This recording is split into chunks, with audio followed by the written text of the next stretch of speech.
हात का तोंडावरून काय केलं ते सांगा. सांग डायरेक्ट तोंडाने सांग. तोंडाने सांगा. काय केलं किल्ल्यावर? कोणता किल्ला काय सांग. हे दांडूक देतो. पूर्ण गडावर दारू पिऊन जोरात बोल. पूर्ण गडावर दारू पिऊन गेलो तर याच्या पुढे नाही जाणार. दोघाही पण पूर्ण गडावर दारू पिऊन गेलो त्याच्या पुढे नाही जाणार. तुम्हाला दारू पिण्याची आयडिया सुचली तरी कशी काही. हा एक टाइम एवढं माफ करा. माफ करा म्हणजे तुम्ही आनंदीत राहता देवाच्या ठिकाणी तिथून सुद्धा पिऊन आल्यात. भाडव्यांना तुम्हाला जर दुसऱ्या कोणाच्या हातात जर भेटला असेल ना तुकडे पडले असते एवढ्याला. काय प्लीज एक टाइम एवढी गलती माफ करा. तिथून पुढे नाही होणार. करत नाही होणार.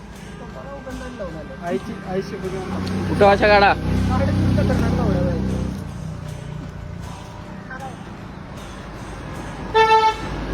शंभर तुमची बस चालली होती पुढे पुढे येऊ दे का ना पुढे सांगा. मला सगळ्यांच्या पुढे उठा बशा काढायला. 100 काढायचे आहेत.